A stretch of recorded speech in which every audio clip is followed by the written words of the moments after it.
Ann Hobson-Pilot is the harpist in the Boston Symphony, and she has been for quite a long time. Since she's retiring, James Levine, our music director, and Ann asked me if I would write a piece to celebrate her retirement moment at Boston. And at first I thought, very difficult. Harp is not easy to write for, all the pedaling and fingerings and so on, very complicated. But I thought about it and thought about the privilege of being asked to do this. So I've written a piece that I can tell you a little bit about. It's called On Willows and Birches, Concerto for Harp.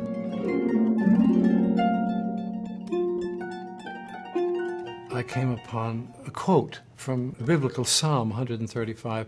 We hanged our harps upon the willows, which fascinated me. The picture of harps hanging on the trees with the wind wafting through the strings of the harps, making what one can imagine is a beautiful, very delicate, subtle sound. I thought, what a wonderful idea for a movement for the harp.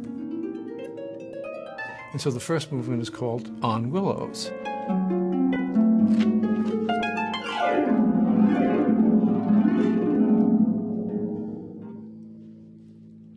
I love the freedom, 23 through 25, not here. Yes.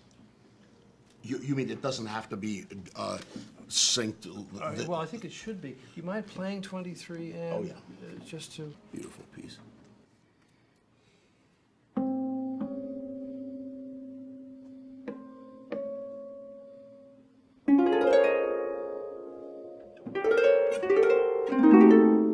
When musicians talk about Ann Hobson-Pilot, I think all of them will say that she's outstanding and she comes to the fore. And she's more than a harpist and a musician. She's really a great woman. She's a teacher. She's an inspiring figure.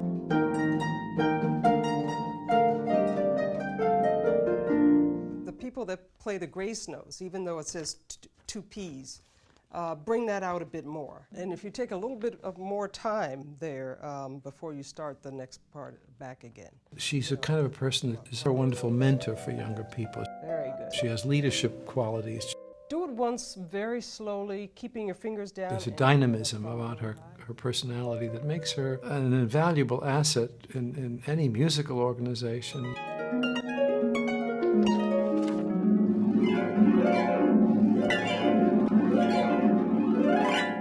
It's going to work. Clearly, you'll have it. Yeah, absolutely. Yeah.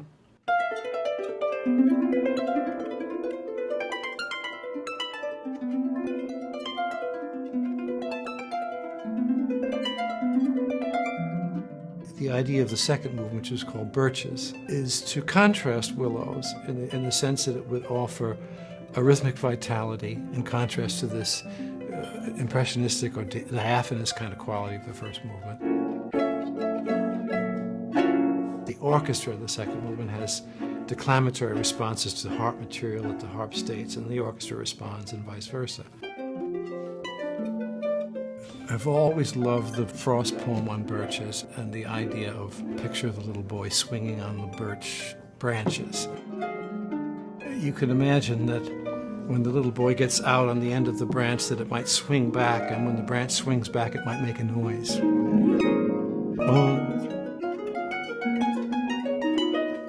John, the other thing that is amazing to me about the piece is that it doesn't remind me of any other harp piece. That's right, exactly. It has everything about the combination of rhythms and harmonies and registrations and positions on the instrument make it sound like the instrument was new. It's just wonderful. Super, super. Exciting thing for me about writing concertos is that you're writing for a person, for someone. Ann Hobson's one of the greatest harpists we've ever had. She's the best we've ever encountered in this, and that's got to do with probably the inner ear as much as the inner soul, but she's got it all. So it's called On Willows and Birches, Concerto for Harp. The main purpose of it really is to celebrate a great woman and her great career.